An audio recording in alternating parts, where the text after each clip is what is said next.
no hay repetición tan fuerte de tu pecado que pueda anular el poder tan amplio de la expiación.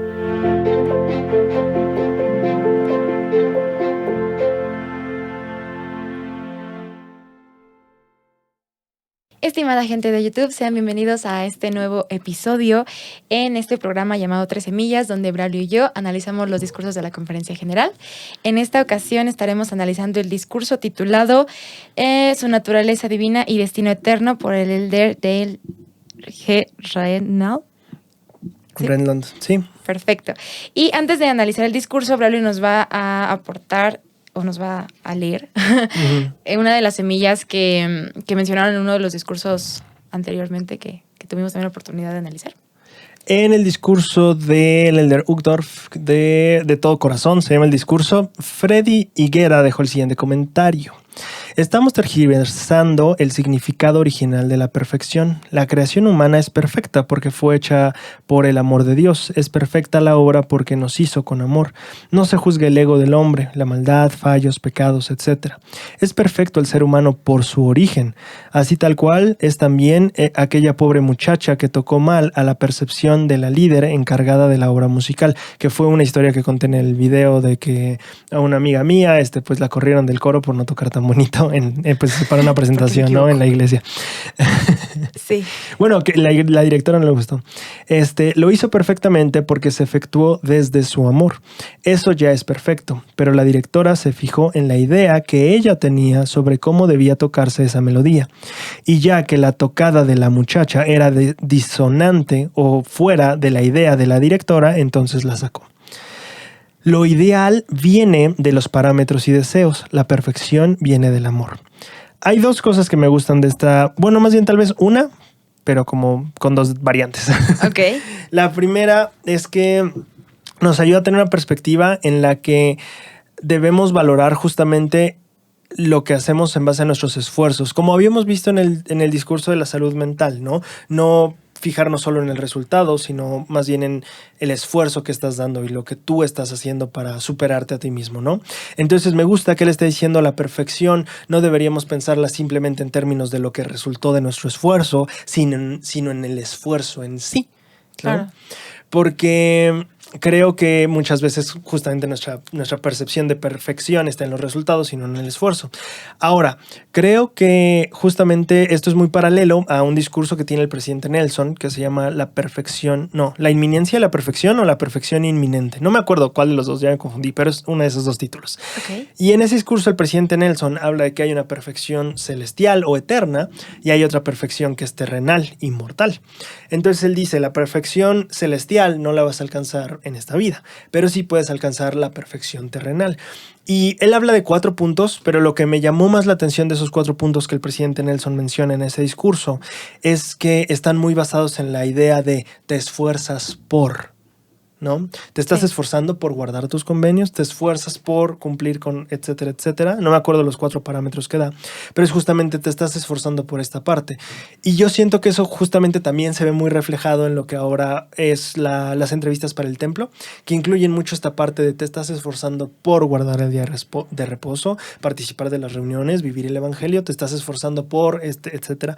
Entonces siento que se ve mucho esa parte o esa visión que traía el presidente Nelson ya desde algunos años, diciendo, hey, debemos de ayudar a las personas a ver que su dignidad, la perfección, como diría Freddy, y también como el presidente Nelson decía en ese discurso, depende mucho del esfuerzo que están dando y no solo de los resultados que se están gestionando por esos esfuerzos. Entonces me gusta mucho eso. Y lo último que me gusta del comentario de Freddy es que él hace una distinción entre perfección e idealización, porque él dice que deberían ser cosas diferentes. Dice, la idealización son nuestros parámetros y nuestros deseos personales de cómo nos gustaría que saliera, y la perfección viene de se hizo desde el amor, se hizo con todo el corazón.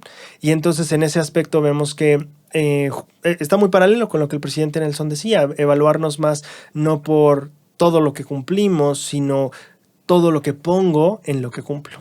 Claro. Y ya. Pues muchas gracias, Braulio. Y muchas gracias, Freddy, también por aportar esta semilla al discurso del Elder Uchtdorf.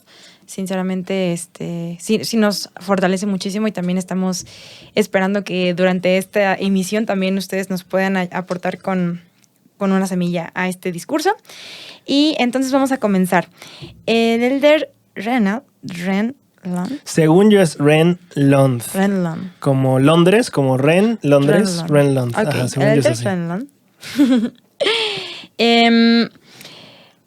Creo, bueno, a lo mejor por su asignación está un poquito más enfocado en la organización de mujeres jóvenes, y como este discurso lo dio también en la sesión de mujeres de la Conferencia General. Dice aquí en el primer párrafo: permítanme señalar algo que a lo mejor es muy obvio, pero ni soy joven ni soy mujer. Definitivamente. Sin embargo, todo su discurso se basa en el lema de las mujeres jóvenes. Entonces, gracias a este lema, él empieza a decir verdades que vamos a estar analizando durante el discurso, que nos van a ayudar un poquito a entender mejor nuestra naturaleza divina y nuestro destino eterno. Dice aquí que el lema de mujeres jóvenes comienza diciendo: soy una hija amada de padres celestiales con una naturaleza divina y destino eterno. Esta declaración contiene 4 verdades importantes. La primera: ustedes son hijas amadas. Ninguna cosa que hagan o no hagan puede cambiar eso. Es posible que no sintamos su amor, pero siempre está ahí. Y esta parte que sigue me llamó mucho la atención. Dice: el amor de Dios es perfecto, que es algo que es indiscutible y que muchas veces lo hemos comentado. Pero la siguiente parte dice: pero nuestra capacidad para sentir ese amor no lo es. Entonces, en los siguientes párrafos él empieza como a hablar acerca de las cosas que pueden, o sea, como o mejorar esa capacidad de nosotros, porque, o sea, el amor de Dios ya ahí está, ¿no? Está puesto. Ahora sí que lo que está de nuestra parte es como mejorar esa capacidad o lo que puede disminuir esa capacidad de sentir el amor de Dios, ¿no? Entonces, algo que a lo mejor no estamos tan conscientes, porque cuando hablamos acerca del Espíritu Santo decimos: bueno, pues el Espíritu Santo me ayuda a tomar decisiones correctas o me guía a hacer las cosas buenas y esas cosas y ese tipo de situación. También dice: el Espíritu Santo tiene una función trascendental para comunicar el amor que Dios siente por nosotros. Eso a lo mejor creo que no lo hablamos mucho, pero creo que también es importante decirlo. De esta parte del espíritu tiene esta función trascendental para comunicar el amor. Ya. Yo pienso, y igual me gustó mucho la frase que tú mencionas ahí de que no es el amor de Dios el que a veces falte, sino más bien nuestra capacidad de percibir ese amor. El otro día creo que hace 2 noches, solo así estábamos en llamada, mi novia y yo, y estábamos platicando un poquito justamente acerca de los sentimientos y la comunicación. Y yo le decía que me parece muy interesante que los sentimientos no necesariamente surgen de un hecho, sino de una interpretación de un hecho. Entonces yo le decía, por eso es que ojos que no ven, corazón que no siente, porque no es que algo sea verdad o sea mentira, es lo que piensas y sientes de eso, que te están diciendo o que no te están diciendo. Entonces yo le decía que es parte de la comunicación humana y que tenemos que ser muy conscientes de eso, que muchas veces no necesariamente siento este enojo o siento etcétera, etcétera, por lo que está pasando, sino por lo que yo pienso que está pasando. Me acordaba el otro día creo que es ese libro de Dignos de Confianza, creo que se llama, en el que este elder, Robert E. Wills, cuenta que había una hermana que iba a la capilla con su hija y su hija tocaba el teclado. Y entonces dice que pues no era la más experta, que estaba aprendiendo y que pues sí de vez en cuando no tocaba como una profesional, ¿no? Dejémoslo así. Okay. Entonces lo que el Elder Wills relata es que en una ocasión, en una reunión, mientras la hija estaba tocando, escuchó a una hermana decir que qué feo tocaba el teclado. Y entonces ella se enojó y acabando la reunión se llevó a su hija y se apartó de la iglesia por un buen de tiempo. Creo que no sé cómo es la historia, si es que esta hermana le es asignada para irla a visitar o ella regresa en alguna visita, no me acuerdo cómo es, pero el chiste es que estas 2 hermanas se encuentran. La que escuchó que criticaran a su hija y la que critica a la hija. Y lo que pasa en este diálogo es que la mamá de la pianista, dice: es que tú dijiste que mi hija tocaba muy feo. Y ella dice: oh no, yo decía que el teclado sonaba muy feo porque era muy viejo. No. Sí. Y entonces justamente es un perfecto ejemplo Claro. de cómo muchas veces nuestros sentimientos van a reflejar lo que interpretamos, lo que percibimos y no lo que realmente está pasando. Entonces eso es muy bueno para ilustrar lo que pasa con el amor de Dios. Lo que tú sientes o percibas del amor de Dios, tienes que ser muy claro que es justo eso, lo que tú percibes del amor de Dios, no necesariamente lo que realmente el amor de Dios es.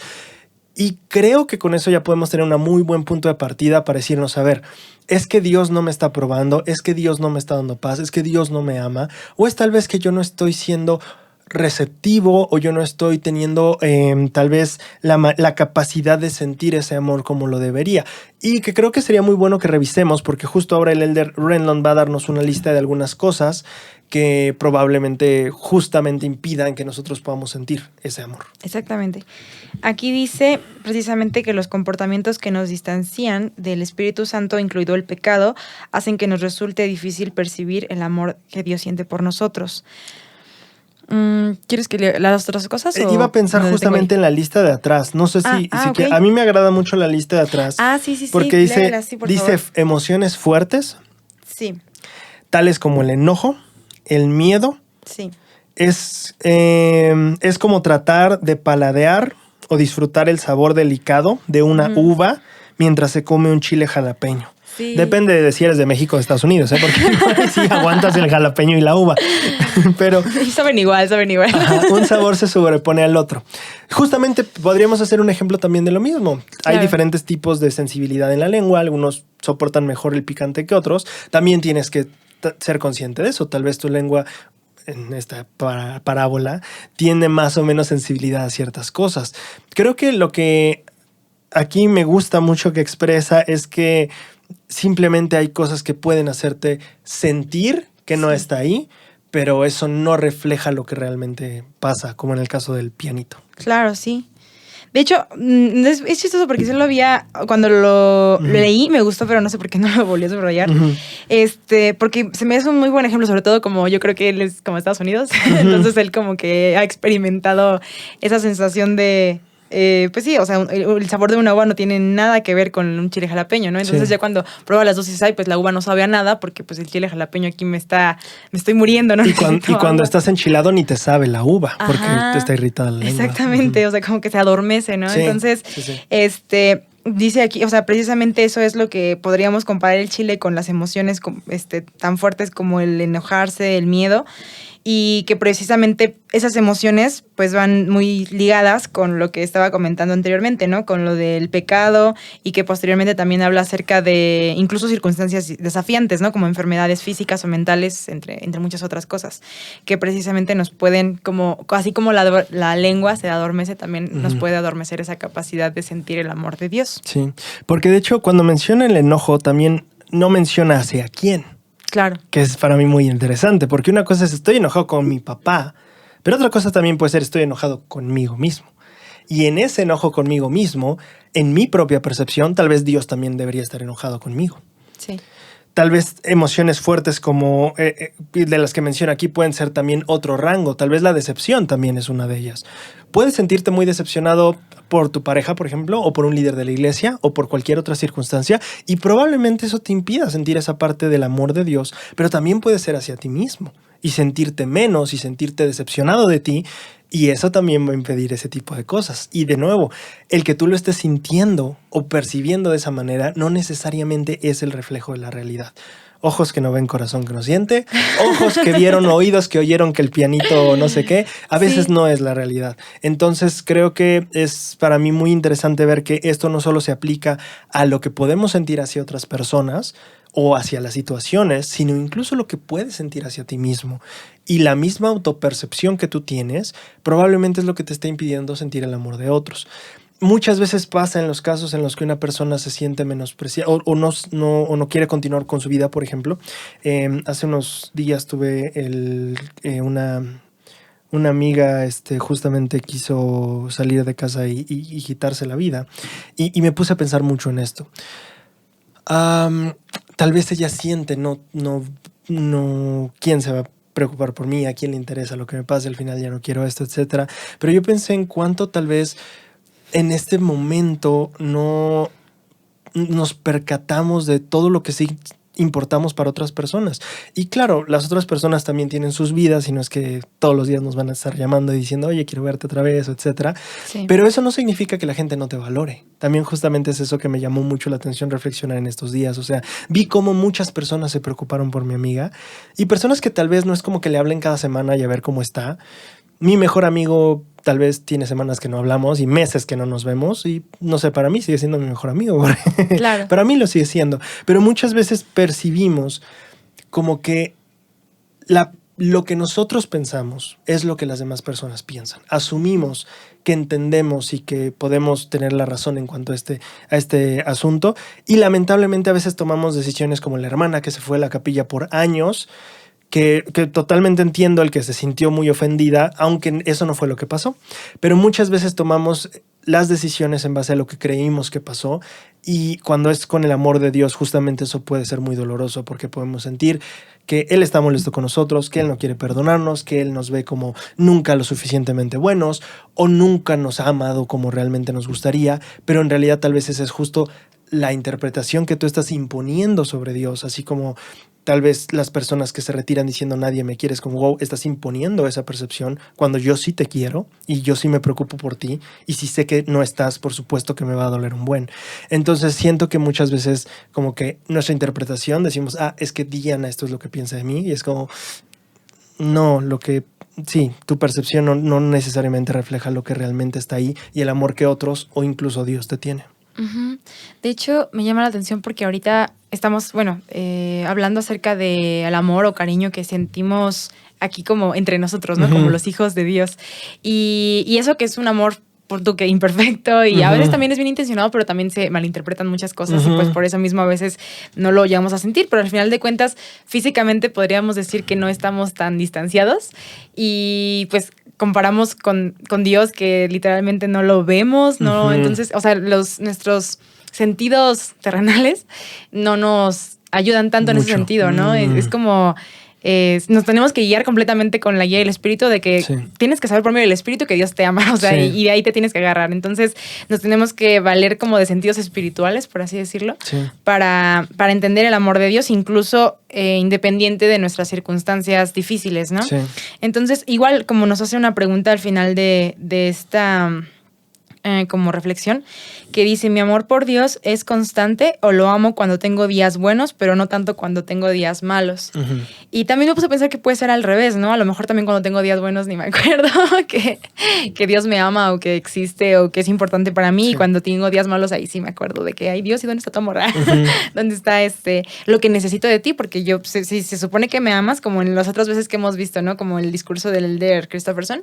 Si se supone que Dios me ama, ¿por qué no me están pasando como las cosas que buenas deberían de sucederme? Entonces, creo que a lo mejor ya, pues sí, abriendo y cerrando este punto acerca de nuestra identidad, del hecho de ser hijos amados de Dios, podríamos...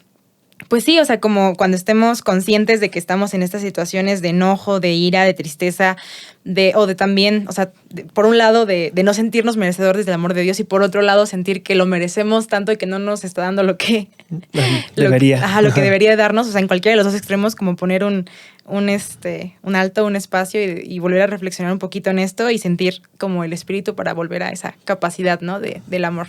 Sí. Que Dios tiene por nosotros.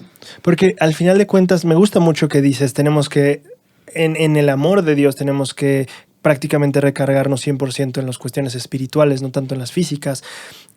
Pues sí, como entre comillas, porque al final de cuentas puedes leer las escrituras, puedes oír un discurso, o sea, al final sí hay como cierta parte de los sentidos, claro. Pero sí, totalmente, no es como que Dios...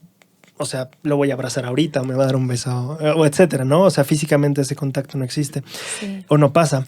Pero creo que justamente enfatiza más el punto que viene haciendo el de Renlund, porque si dependes de los sentidos espirituales, esto puede ser interrumpido si tú no te cuidas justamente de estas emociones fuertes. O sea, sí, si tú no te estás cuidando de cómo estás hacia el mundo, hacia las personas, hacia tus seres queridos, pero también hacia ti mismo, justo eso puede ser lo que esté bloqueando ese flujo espiritual que te puede ayudar a sentir el amor de Dios. Entonces creo que es bien interesante porque entonces tenemos que evaluarnos a nosotros. Yo me estoy sintiendo menos valioso de lo que debería sentirme, yo me estoy sintiendo menos digno de lo que debería sentirme, yo me estoy sintiendo insuficiente cuando debería sentirme suficiente, porque si eso está pasando, probablemente eso sea lo que te impida sentir que Dios te percibe como suficiente, como digno, como todo lo demás. Me llama mucho eso la atención a mí. Perfecto. Entonces, en la segunda verdad que habla acerca del lema de las mujeres jóvenes, dice que tenemos padres celestiales. Y me llamó mucho la atención porque, de hecho, comparándolo con el lema de las mujeres jóvenes anteriormente, sí decía, somos hijas de un Padre Celestial que nos ama. Y ahora es como, somos hijas, tenemos padres celestiales. Sí. Eso fue algo que siento que, o sea, es una verdad que siempre, como también se dice en el discurso, es muy identificable por el hecho de esta iglesia, o sea, es una revelación dada especialmente a esta iglesia, pero también, pues me llama la atención que antes como no estaba tan, o sea, como de, sí, está implícito, ¿no? Si hay un padre, obviamente hay una madre, ¿no? Pero el hecho de que el elder Renlam, ok, sí. Ahí voy. Lo haya mencionado también me llamó la atención, ¿no? De que haya sido uno de los ajustes que hicieron para el nuevo lema de mujeres jóvenes. Sí. Y habla acerca de la doctrina de la Madre Celestial, que es la creencia distintiva de los santos de los últimos días y que incluso el Elder Oaks explicó esta importante verdad diciendo: nuestra teología empieza con nuestros padres celestiales y nuestra mayor aspiración es llegar a ser como ellos. La primera vez que yo leí esa declaración me gustó muchísimo porque es algo que fija a los padres celestiales como un fundamento unido de nuestra religión. Sí. Entonces no es como la madre celestial llega en un tema muy profundo de la religión, ya mucho después, cuando puedes tener doctrina profunda, es como no. Nuestra, y quiero leerlo tal cual como lo dice, nuestra teología, y eso tiene que ver con todo lo que nosotros creemos. Sí. Por lo menos Talmage define la teología como la parte de lo que se cree y la doctrina, y la religión como lo que se practica. Así lo define él en su libro Artículos de Fe. Sí. Cuando nosotros pensamos en lo que creemos, el Elder Oaks dice, nuestras creencias o nuestra teología comienza con padres celestiales. Ese es el origen de nuestra creencia.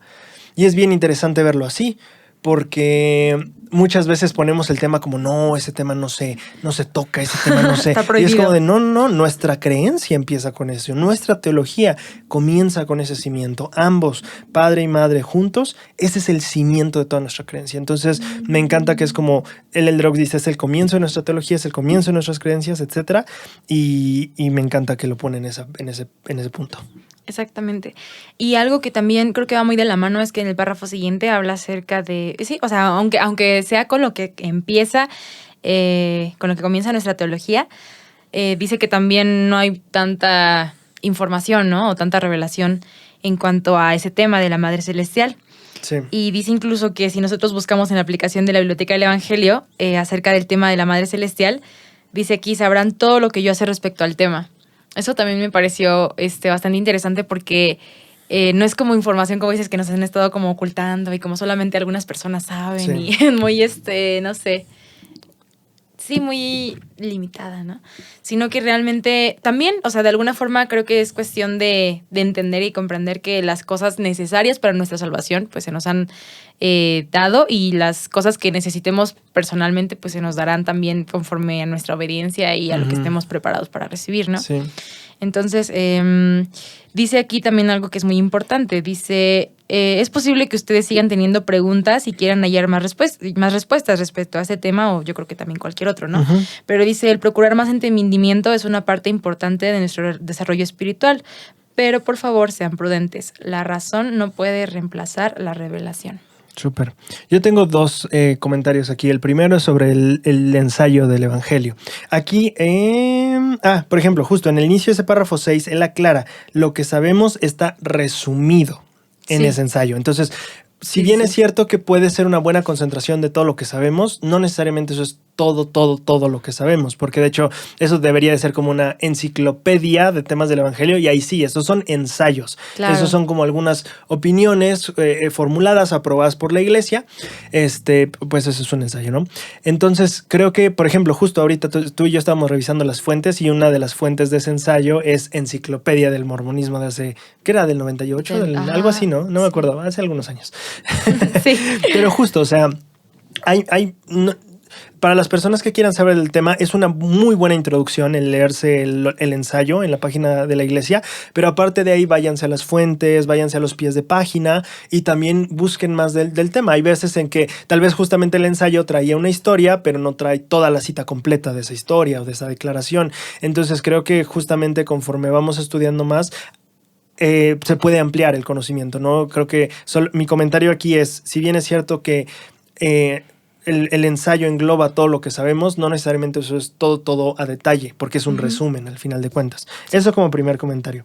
El segundo, como la razón no puede reemplazar a la revelación, creo que es muy importante que justamente tengamos cuidado con la manera en la que interpretamos las cosas. Así como la hermana interpretó la parte del piano y se alejó de la iglesia porque ella entendió que criticaba a su hija, cuando en realidad estaba criticando que el piano no estaba en condiciones para sonar bien. Sí. Así muchas veces podemos tornarnos aquí. Aquí no dice que no debemos emplear la razón. Aquí lo que dice es que no debemos suponer que la razón puede reemplazar a la revelación. Es como el presidente Nelson cuando habla de la ciencia y la fe. Me gusta mucho lo que él dice. Él dice, la verdad puede venir de un laboratorio científico o de una revelación al profeta. Y es la verdad. Claro. Entonces la aceptamos. O sea, digo, no tiene que venir Dios a darnos una revelación sobre la gravedad, porque ya hemos hecho suficientes experimentos científicos para saber que la gravedad es una fuerza que nos jala al centro de la Tierra y centro de objetos con mucha masa, etc. Entonces, digo, podría darnos una revelación al respecto, pero también es esta parte de que debemos desarrollarnos e ir descubriendo también cosas por nosotros mismos. Lo que no podemos hacer es creer que la razón reemplaza la revelación. Son procesos diferentes. Y de hecho, la razón toma parte en el proceso revelatorio, pero no es todo el proceso revelatorio. Es como pensar que el sacerdocio arónico reemplaza al de Melquisedec. No, claro. Es parte del sacerdocio de Melquisedec, es una parte que toma parte del proceso, como sea. Preparatorio. Ajá.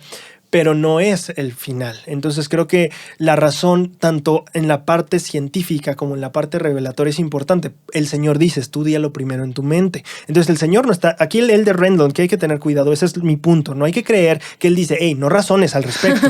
Porque, cuidado con razonar. Sí, no razones. No. Él no está diciendo eso. Lo que está diciendo es que no debemos suplir una cosa por la otra. Claro. Que es justo... Se me acaba de ir el ejemplo que iba a poner. No puede ser. Qué terrible día para mí.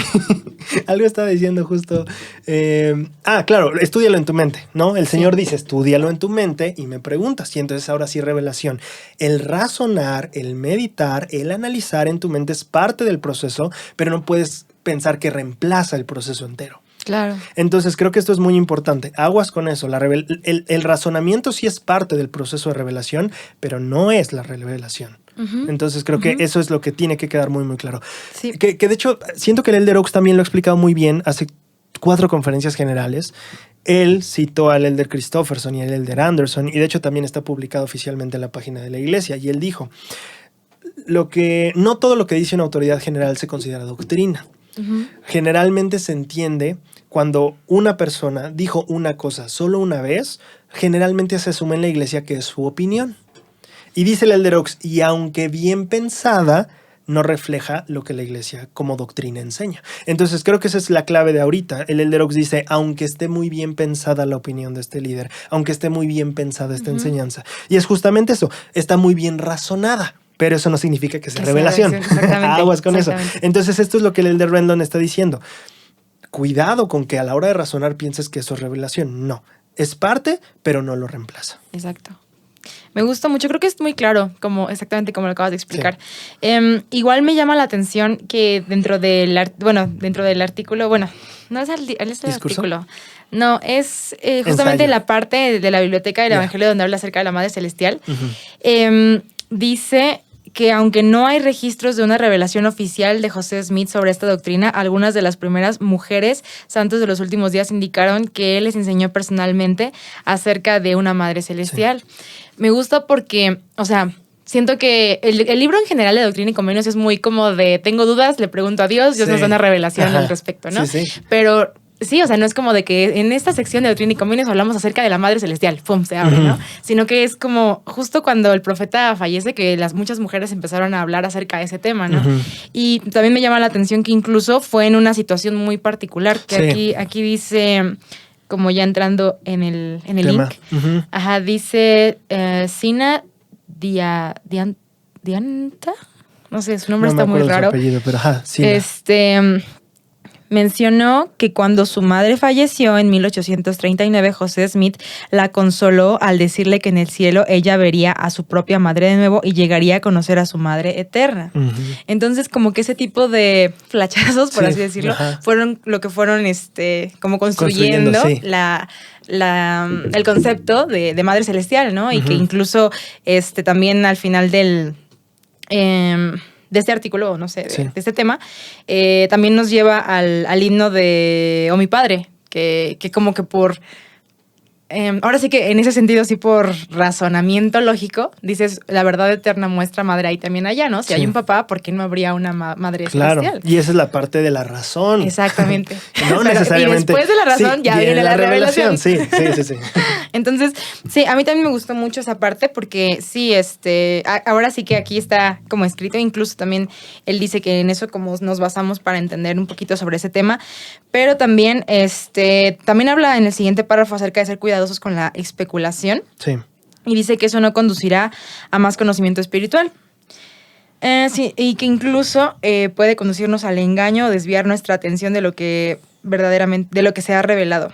Entonces, sí, creo que volvemos al mismo punto del que mencionabas, como es cuestión de que sí es importante entender que deberíamos de incluso tener dudas o preguntas acerca de los temas relacionados con nuestra eternidad, con nuestros padres celestiales y todo este tipo de situación del evangelio en general, pero también ser cuidadosos con que las conclusiones a las que lleguemos no es como de, sí, ya, es lo que yo, a la conclusión a la que llegué y ya por eso como es verdad, porque siento que Dios me lo dijo, ¿no? Es de ser cuidadosos también. Creo que ahí sí es donde difiere un poquito con él, porque dependiendo de qué interpretes tú como especulación. Porque para mí especulación no es simplemente se me ocurrió decir que yo creo que la Madre Celestial tiene 3 ojos y 4 brazos. Claro. Es como, ok, gracias. O sea, para mí la especulación viene de un cimiento sólido de evidencia, donde tú puedes decir, ok, debido a esta evidencia es probable A, B y C. Sí. Que de hecho mucho de eso se encuentra, ahora que he estado leyendo el manual del Antiguo Testamento del Instituto, muchas veces hay cosas que no quedan claras y el mismo manual de Instituto dice solo podemos suponer A y B.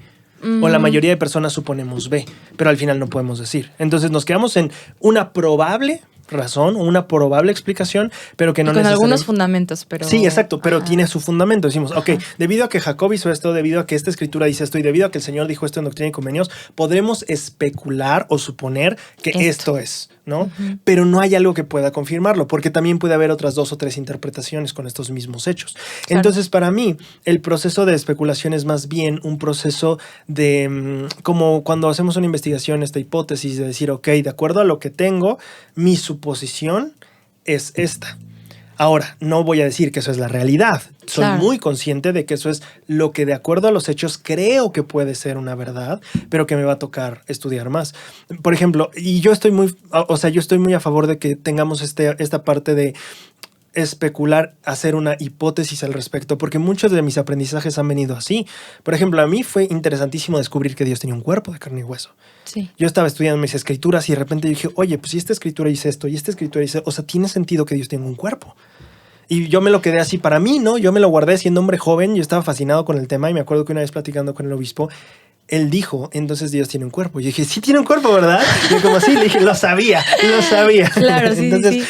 Para mí ese justamente es el proceso de ir investigando.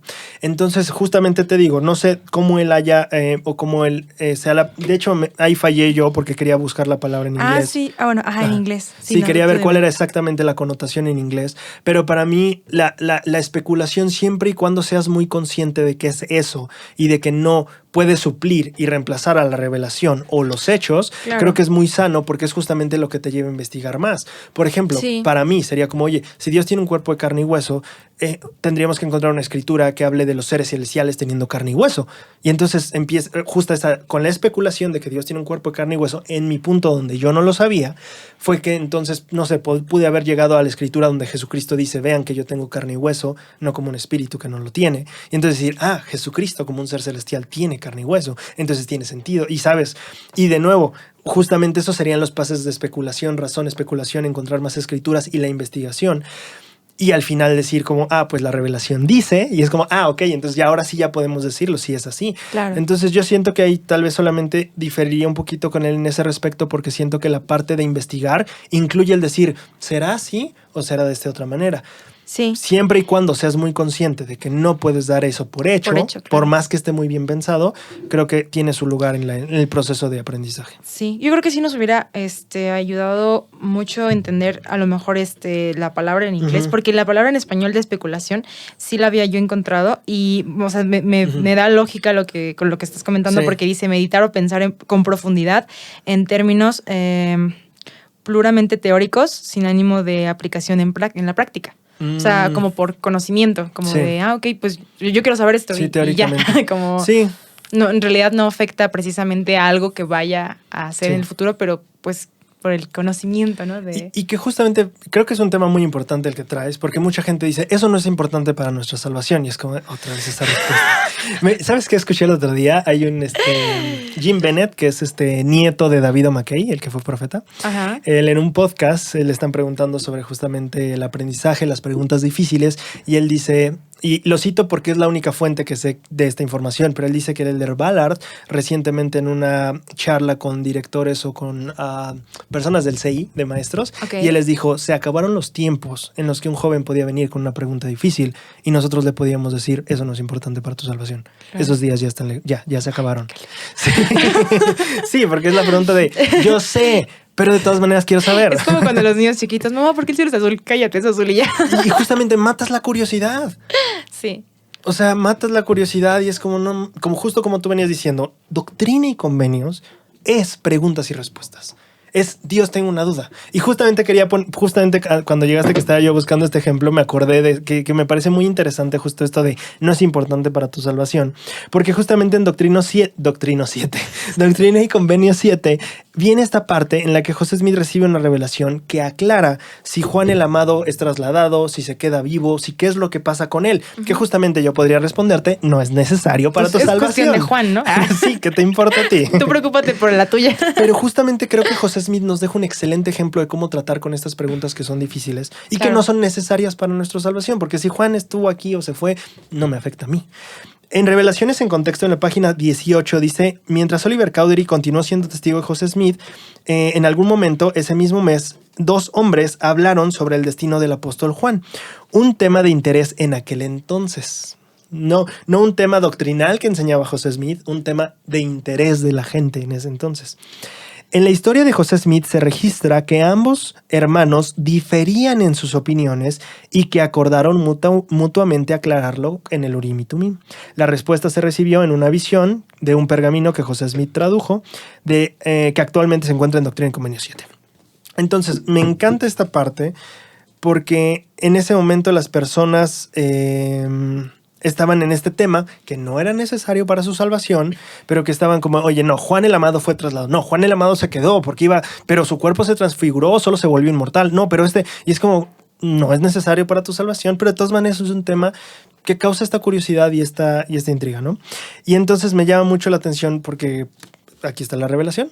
José Smith fue y preguntó y aquí está, ¿sale? Ajá, justamente. Entonces siento que muchas veces hemos perdido esa, no sé cómo llamarlo, pero hemos perdido esa parte del pasado. Ahora castigamos la curiosidad. Es como, si castigáramos la curiosidad en el tiempo de José Smith, la mitad de Doctrina y Convenios no estaría aquí. La palabra es sabiduría. O sea, imagínate que hoy Emma fuera con el presidente está como el obispo o algún hermano de los que dice eso no es importante para tu salvación y le dijera, oye, no creo que fumar tabaco es como si el Señor no ha dicho nada. Bien exacto, más bien tú eres floja porque no quieres hacerlo y quieres que el Señor te quite esa tarea, ¿no? Es por tu falta de fe. Es como, oh, tranquilo, no es por eso, es porque realmente siento que tal vez esto es importante y que sería bueno saberlo. Entonces creo que, no me acuerdo por qué empecé este punto, pero creo que es importante que tengamos cuidado con esa parte de castigar la curiosidad, castigar el interés. Creo que debemos aprender a verlo como José Smith. Le vamos a preguntar al Señor y si me dice algo cool y si no, no. Y ya está. Y también entender esta parte de que uno tiene que entender que sus razonamientos no sustituyen la revelación para toda la iglesia y que sus especulaciones o sus probabilidades que él ha estudiado de acuerdo a los años que se ha clavado en el tema no representan lo que la iglesia cree. Pero creo que sí tenemos una lección a aprender aquí, que es cuidado con castigar la curiosidad, porque la revelación siempre ha tenido que venir en base a preguntas. Claro. Y si castigas las preguntas, creo que estás matando la revelación. Exactamente, sí, la estás cortando. Algo que igual yo creo que yo sí me quedé con la pregunta. Ajá. Es que al final de este mismo párrafo donde habla acerca de la especulación, habla acerca de orar, ¿no? Y habla acerca de que nosotros seguimos el ejemplo que Jesucristo nos puso acerca de cómo comunicarnos con Dios y que lo hacemos dirigiéndonos a Él en el nombre de Jesucristo y que nunca mencionamos a la Madre Celestial. Y que incluso aquí también en la aplicación dice el hecho, bueno, citando al presidente Hinckley, dice el hecho de que no oremos a nuestra Madre Celestial de ninguna manera le resta importancia ni la denigra. Ciertamente como el elder Clauson escribió, honramos a la mujer cuando reconocemos la divinidad de su prototipo eterno.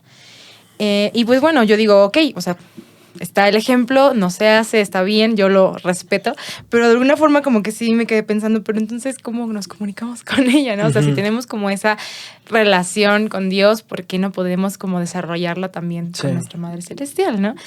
No sé, solamente me quedo como con esa... Con esa cosquilla, ajá, con esa espina, sí. Porque no sé, o sea, por ejemplo, si hemos llegado al punto en el que según esto nosotros le decimos a las otras personas cuando estamos en la misión y le decimos, no, es que comunicarse con Dios es más allá de un Padre Nuestro, de algo con lo que siempre decimos las mismas palabras, sí me dan ganas de decir, oye, pues también, si no es tan lineal o tan estricto, ¿por qué no puedo hacer eso, no? Pero bueno, también no sé qué tenga de malo, pero está bien. Creo que a futuro, es que este es el rollo, no hay ninguna escritura que diga que está mal. Ajá. Tenemos una escritura que, y es que aquí también es un error lógico a veces lo que cometemos, porque por ejemplo, si Dios dice, por ejemplo, ahorita podríamos decir muy bien que estamos rompiendo el mandamiento de ir sin alforja ni no sé qué a la misión, ¿no? Sí. Ahí dice, los apóstoles deberían ir sin esto y esto y esto, y no lo hacemos así ahora. Claro. Entonces, en primer lugar, debemos de entender que muchas cosas pueden ser política y cambian. Por otro lado, también creo que es importante darnos cuenta, o sea, si hacemos un análisis como crudo de la escritura, es como te está diciendo que es que aquí es una cuestión lingüística bien, que no sé si quiero meterme en esto. Está bien. Si no lo vamos a cortar, si no lo quitamos. Pero mira, por ejemplo, aquí dice, ya me perdí. Por ejemplo, aquí dice, siempre debéis orar al Padre en mi nombre. ¿Qué es lo que siempre está diciendo? ¿Cuál es el siempre? ¿Se está refiriendo el siempre? Nombre. Exacto. ¿Se está refiriendo a siempre orar al Padre o se está refiriendo a que siempre que ores al Padre usas el nombre de Cristo? Claro. ¿Cuál es el siempre? Y es que no estoy seguro cómo gramaticalmente se dice esto, pero el siempre, ¿qué está afectando en el enunciado? Porque es muy diferente decir, es que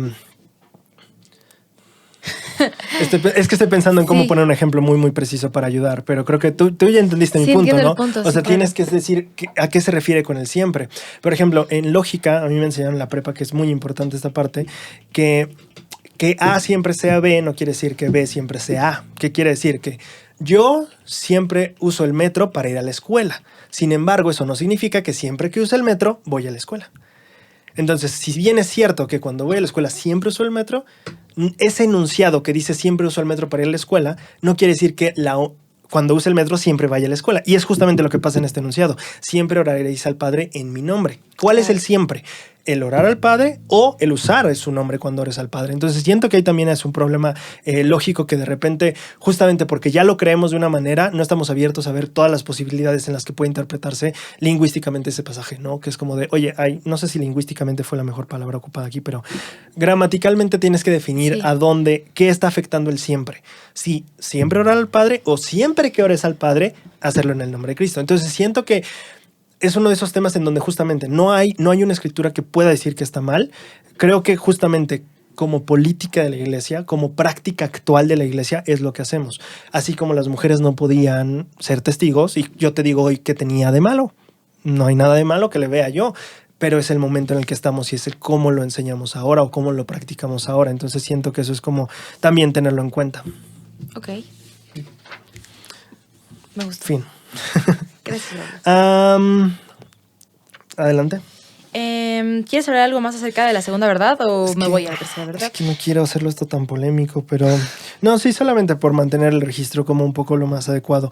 Aquí dice que los profetas han sido autorizados para hablar en el nombre de Dios, pero no aclaran doctrinas inventadas de su propia voluntad ni enseñan lo que no se ha revelado. Quiero ver cuál es el pie de página 13 porque no estoy seguro. También números 16, 28. Esto es muy interesante porque creo que aquí tampoco voy a estar en total acuerdo, porque creo que es importante reconocer que cada líder también tiene su parte humana y que todos los líderes cometemos, y todas las personas, no solo los líderes, cometemos errores. Entonces siento que si damos una revisión histórica, también hay ciertas enseñanzas que tal vez hubo en el tiempo de tal o cual otro profeta, tanto moderno como en la época de Pedro, Pablo, quien sea, que de repente es como de, oye, eso no forma parte de una doctrina eterna. Entonces, de repente sí hay cosas que sí podemos decir, oye, sí como... justamente eso es lo que hace honroso a un profeta. Justo el ejemplo que va a poner después, el de Renlund, porque dice, hubo un profeta llamado Balaam, que le dijeron, maldice a Israel. Y él dijo, yo voy a hacer lo que Jehová me diga. Claro. Y eso es justamente así como tú y yo podemos ser un buen ejemplo de miembros de la iglesia y podemos no serlo, pero aún así somos miembros de registro. También tenemos que entender que en los llamamientos puede ser que el obispo, puede ser que el presidente de Estado, quien sea, de repente quiera compartir algo que es como de, oye, eso no. De hecho, una vez le pasó a mi hermano en una clase de instituto que el maestro de instituto enseñó que cuando tú llegas a la gloria celestial o terrestre, una vez ahí puedes seguir progresando hasta llegar a la gloria celestial, que tengo entendido que esa no es una doctrina y que de hecho hubo un momento en el que como surgió y se tuvo que reprimir, porque eso no es lo que la doctrina, justamente el juicio final es donde quedas para la eternidad. Y entonces justamente pasa a veces que un maestro de instituto, un etcétera, y un apóstol no está libre de esa tentación, o no de esa tentación, de ese error, porque naturalmente somos humanos y de repente puede salir algo que es como de, no sabía que eso no era así, y es totalmente natural. Creo que es que no me acuerdo si hubo una ocasión, creo que sí había habido una ocasión en la que alguien se disculpó en una conferencia después por decir algo que no sabía y lo dije mal. Pero bueno, el punto es que creo que sí es importante saber que como el papel de profeta sí implica que debas hablar la doctrina de Dios, pero justamente como tú y como yo, de repente podemos tener un deslizo acá y también puede ser que de repente lleguemos a enseñar algo que no necesariamente constituya la doctrina, sino algo en lo que nosotros creíamos o algo en lo que nosotros razonamos. Solo quería aclarar eso porque sí es como no es paralelo con lo que incluso la página de la iglesia dice en cuanto a algunas cuestiones históricas de la iglesia. Claro. Yo creo que también algo que tendríamos que considerar en este punto de esperar porque aquí dice, ¿no? Exigir revelación de Dios es tan arrogante como improductivo. Sí. Yo creo que tiene que ver también mucho con la actitud o con lo que esperamos acerca de esa respuesta, ¿no? O sea, no solamente es como, pues porque quiero saber o sea, porque quiero verme más inteligente o más, o sea, yo quiero llegar aquí al discurso y como que me postule para el próximo apóstol, ¿no? O sea, como muy, precisamente ese tema de la arrogancia, ¿no? Entonces, yo creo que sí, obviamente, claro que hay una diferencia entre, oye, necesito una revelación para tomar una decisión o necesito una revelación porque deseo saber conocimiento puramente a también decir, bueno, pues yo quiero y me la tienes que dar y a ver a qué horas y por qué no me la has dado, ¿no? Entonces creo que también eso es un punto en el que creo que tenemos que ser cuidadosos y también entender, pues que aquí dice, ¿no? Esperamos en el Señor y en su tiempo también. Sí. Y que creo que es muy importante, de nuevo, ver qué realmente dijo, no lo que nosotros entendimos, porque estoy casi seguro que hay una persona que va a tomar este discurso y decir, ves, no deberías estar investigando de la Madre Celestial, no deberías pensar en ella, no deberías buscar revelación al respecto. Y es como, eso no es lo que dijo él. Él dijo que exigir revelación está mal. Él no dijo pedir revelación. Claro. Y es muy importante tener cuidado. No es lo mismo empujé a Diana que le pegué a Diana o pateé a Diana o insulté a Diana. No, perdón. Es el ejemplo que vino a la mente. No es cierto. Pero es justamente eso. ¿Es una agresión? Sí, pero hay muchos diferentes niveles en ese respecto y no se condenan de la misma manera. O sea, si yo de repente se me sale algo que te ofendió, es muy diferente si yo te... O sea, hay un mar de diferencia entre esos dos aspectos. Y entonces así también en exigir y pedir es muy diferente. Por eso él dice, exigir revelación es arrogante. Pedir revelación no es arrogante. Buscar revelación no es arrogante. De hecho, es humilde. Ujú. Pero exigirla, sí. Y de hecho me fui a la definición de exigir porque dije, quiero explicar bien esto.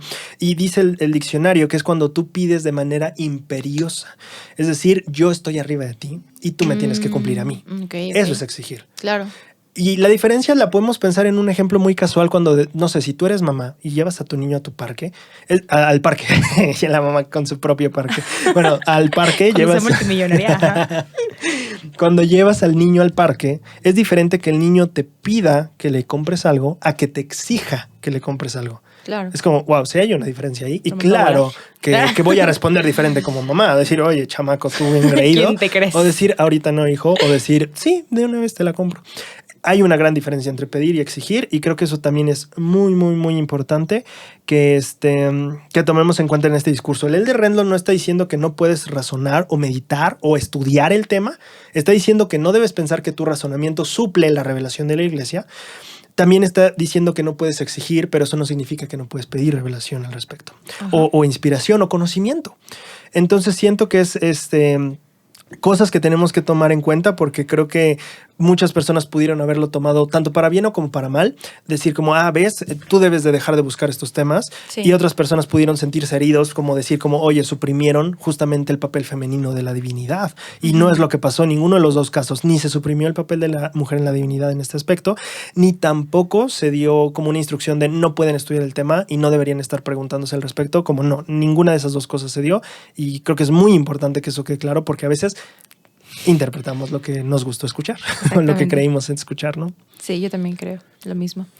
Y está bien, sí pasamos a la tercera, ¿verdad? Es que tengo otra idea, pero no quiero... A ver, tú dilo y si no, te Es lo que, ¿sabes cortamos. qué? Es un tema tan importante que creo que vale la pena tocar esta otra cosa. Por eso.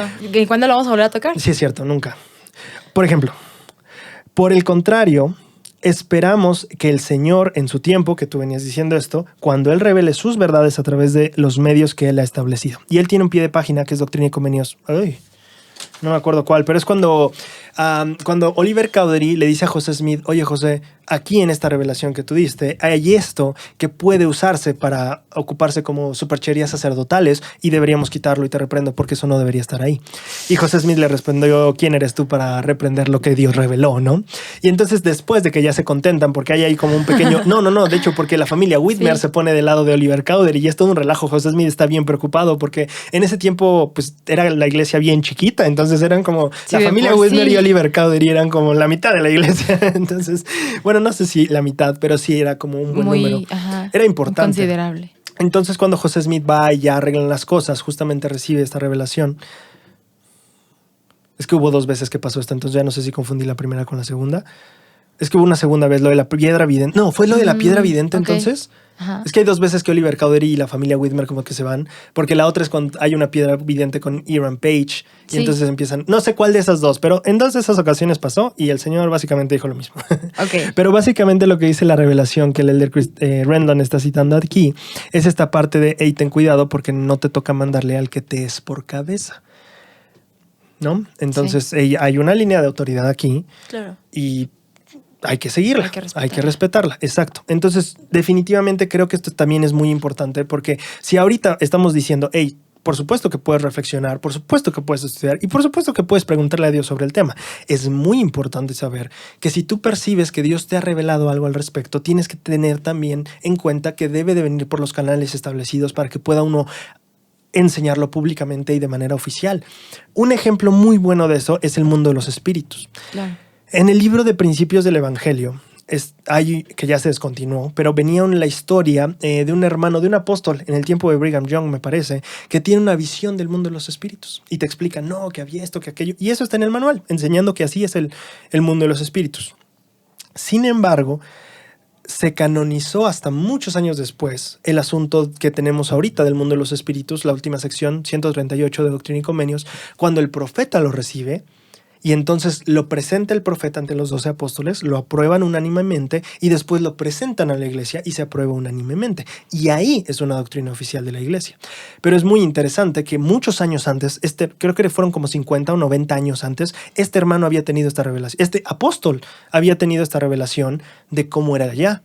Y sin embargo no se tomó como, miren esto, y aquí está, y Doctrina y Convenios. Ya vamos sí, todos. exactamente, exactamente. Es justamente esta parte de entender, tenemos que esperar a que venga. Si tú sientes que Dios te ha revelado esta parte o etcétera, creo que también es esta parte prudente de decir, también tengo que esperar. Yo no puedo ponerme a enseñar esto porque yo sentí que es verdad, por más que vaya a ser así después, ¿sabes? O sea, tienes que tener también esa prudencia, humildad y paciencia de decir, si Dios te está revelando algo a ti que no le está revelando a todos los demás, en primera debes de sentirte súper humilde, no arrogante, y decir, miren todo lo que sé y ustedes no. Claro.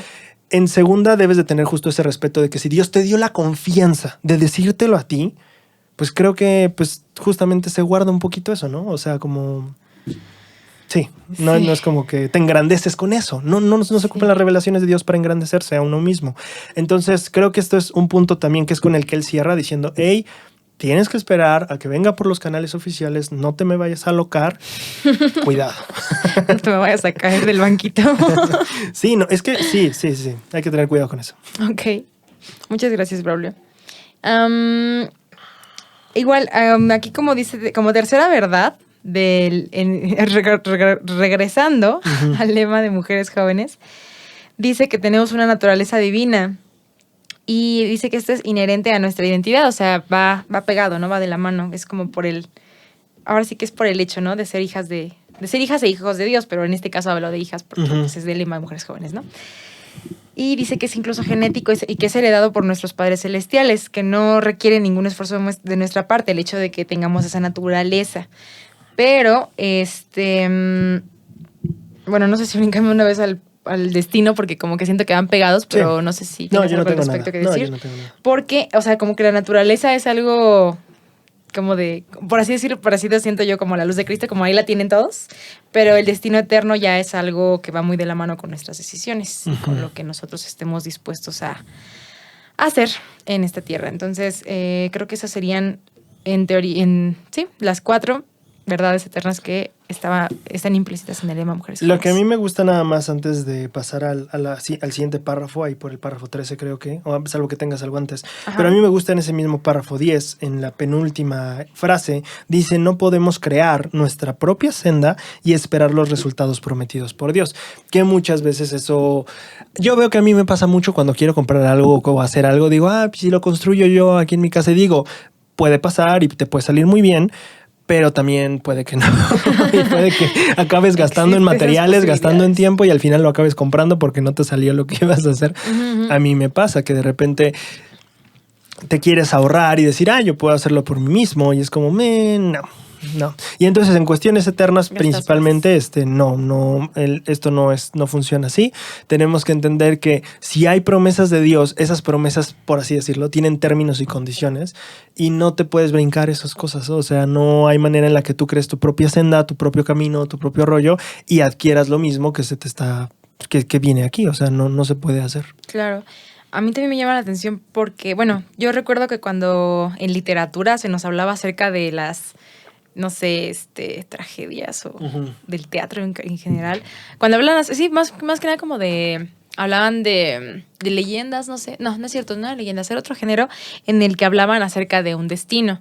Y que por más que el protagonista hiciera o deshiciera en el proceso de la historia. Como de que al principio ya estaba profetizado de que así iba a ser y entonces él quería huir precisamente de esa responsabilidad o de ese final o cualquier cosa y al final terminaba siendo... Justamente editándolo lo construyó. Exactamente. Sí. Entonces a mí me llama la atención que ese destino no se nos impone, como que es o sea, incluso va de la mano con nuestro albedrío, pero al mismo tiempo Dios lo tiene como, por así decir, como está hecho para nosotros, ¿no? O sea, todo esto, todo lo que yo poseo y todo lo que yo tengo está preparado para que ustedes también lo posean, ¿no? Y lo tengan, pero pues sí va muy de la mano con lo que acabas de comentar, ¿no?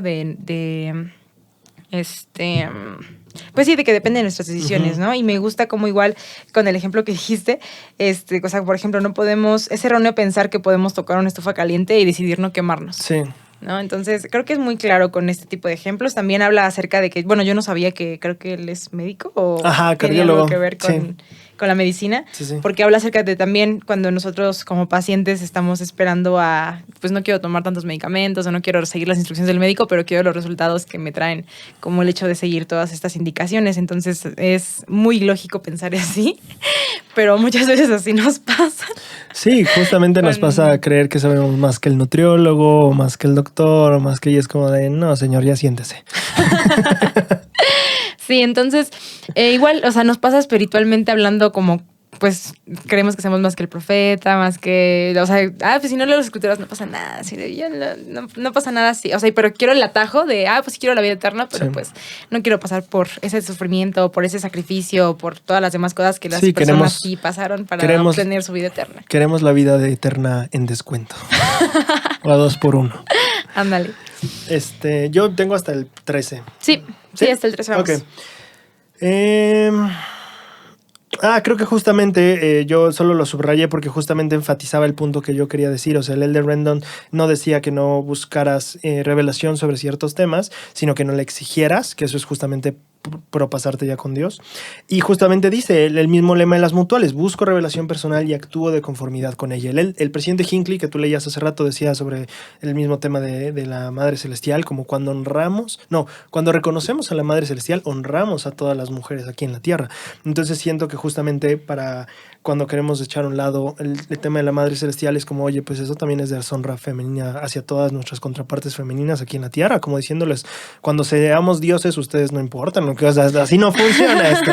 Entonces creo que aquí me gusta porque el Elder Rendon dice, hey, o sea, tú como mujer joven, y todos debemos aplicar este discurso para nosotros, debemos buscar revelación personal y actuar de conformidad con ella. Yo sé que hay una Madre Celestial, sé que la figura femenina es muy importante, que no es menor a la masculina, y actúo de acuerdo con esa revelación, y eso que también el Espíritu me ha confirmado. Entonces siento que viene esa parte también de saber que justo tienes esta responsabilidad y deber de buscar revelación y actuar de acuerdo con ella. También me llama la atención que terminando eso dice también, o sea, como el proceso de la revelación que habla, dice, podemos desarrollar un testimonio de Jesucristo y actuar con fe. Dice, podemos reclamar el don espiritual de saber que Jesucristo es el Hijo de Dios. Y después dice, también podemos recibir el don de creer en las palabras de aquellos de quienes lo saben. Y también podemos, dice, hasta que lo sepamos por nosotros mismos. Sí. Y al final también de este párrafo dice, y podemos seguir las enseñanzas del Salvador de Jesucristo que nos ayudan y ayudar a los demás a venir a Él.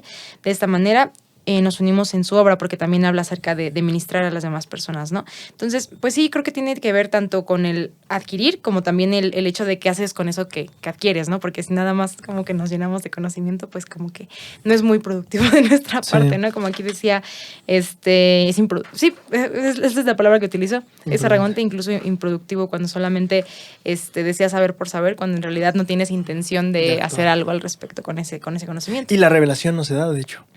O sea, realmente no quieres, o sea, bueno, depende, pero regularmente también lo que aprendes en el proceso de revelación es que si tú no quieres saber, Dios realmente respeta ese albedrío y pues no te dice. Claro. Por eso hablamos de la verdadera intención cuando oras, porque si realmente no quieres saber si esta iglesia es verdadera, lo más probable es que Dios respete eso y pues no te voy a obligar a saber algo que no quieres saber. Sí. Ya está. En este mismo párrafo que tú estás leyendo me gusta mucho y creo que es algo bien importante a tener cuidado también en la iglesia y como líder también, porque aquí habla de que uno puede pedir el don espiritual de saber o también puede recibir el don espiritual de creer. Y muchas veces, justamente el otro día leyendo un artículo igual de Más Fe, traía el tema como de los peligros de un testimonio débil. Y yo decía, híjoles, o sea, sí entiendo, pero tienes que tener cuidado con eso, porque a algunos les es dado el don de tener, como dice aquí, un testimonio, y otros, aquí lo que enseña el Elder Rendon es, otros tienen el don de creer. Y hay una diferencia entre creer y saber, ¿sabes? Claro. Y él como que pinta eso, diciendo, está bien. Y creo que muchas veces como miembros, creo que justamente podemos hacer más daño a otros miembros cuando ellos están en esta parte de yo tengo el don de creer y lo menosprecio o te digo que estás en un nivel espiritual menor o que es peligroso donde estás o etcétera, etcétera. Claro, todo conlleva sus riesgos, lo entiendo. Pero si ocupamos esta parte del testimonio para decir, híjole, tú no estás a la altura que deberías estar, es como, ¿y quién te dijo a ti que podías juzgar qué don le daba Dios a quién? Claro. O sea, si Dios, esto es un don de Dios. Esto no es como que la persona simplemente pueda decir, quiero tener un testimonio y llega. Gracias, Dios. O sea, también es esta parte de Él viene. Y Sí. si a Dios le parece bien que para mí sea el don de creer en los que tienen ese testimonio, ¿quién soy yo para juzgar esa decisión de Dios? ¿Quién eres tú para juzgar que yo no tengo este testimonio de que super sé esto? Y de hecho me recuerdo una experiencia cuando Ever J. Grant tenía 23 años, 24 años, recién casado. Recibe una llamada o una visita, no me acuerdo, de John Taylor, que en ese tiempo era el profeta, y lo llama como presidente de Estaca. En la primera conferencia de Estaca, cuando se hace el relevo y se hace el apartamiento, por supuesto que muchos miembros decían, como un chavo de 24 años va a ser nuestro presidente de Estaca, no encontraron a nadie mejor. Y entonces se sentía un poquito ese ambiente tenso de el presidente de Estaca de 23 años. Y en su discurso fue horrible. O sea, como que ni supo qué decir. Y básicamente dijo que él dijo, creo que el evangelio es verdadero, ¿no? En su discurso dijo eso. Y entonces cuando están en la sesión de receso, están en el receso de las conferencias, está el presidente de Estaca, Ever J. Grant, con John Taylor, el profeta, y Joseph F. Smith, su consejero en la primera presidencia. Y entonces Joseph F. Smith le dice a Ever J. Grant, oye, en tu discurso dijiste que crees en el evangelio, pero ¿sabes que es cierto? Y Ever J. Grant le responde, pues la verdad no. Y entonces Joseph F. Smith, el consejero, voltea al presidente Taylor y dice, esto es un error, no podemos llamar a este hombre, ni siquiera tiene un testimonio del evangelio. Sí. Tenemos que volver a esa conferencia de Estaca y deshacer lo que hicimos y llamar a alguien más. Y entonces John Taylor se empieza a reír y le dice, Joseph, él sí sabe, solo que no sabe que sabe como tú. Wow. Y entonces Ever J. Grant al año siguiente se volvió apóstol. Fue un año con presidente de Estaca y al año siguiente se volvió apóstol y llegó a ser un profeta después, ¿no? De la iglesia. Entonces me parece muy interesante que el ejemplo de John Taylor es decir, hey, no te pongas así a juzgar, él no es digno de esto y él no merece esto y él no es tan suficientemente bueno, porque le fue dado otro tipo de don. Y creo que eso es muy importante porque justamente podemos tener y he visto a personas que se sienten muy tristes y personas que se sienten insuficientes por decir, es que no me ha pasado esto y no he tenido esta experiencia. Y es como, oye, tranquilo, los dones de Dios hay estas dos categorías en la fe y el testimonio. Y si Dios te dio de creer, alégrate porque tienes ese. Hay gente que no tiene ese don de creer. Hay gente que tiene que saber. Sí. Mira, interesante. Hay gente que tiene que saber para poder hacer las cosas que tú haces porque crees. Qué interesante. ¿La fe de uno sería menor que la del otro? ¿Sería mayor la fe del que cree solamente porque no sabe? Qué interesante. Fíjate, incluso hasta podrías verlo de la otra manera, ¿no?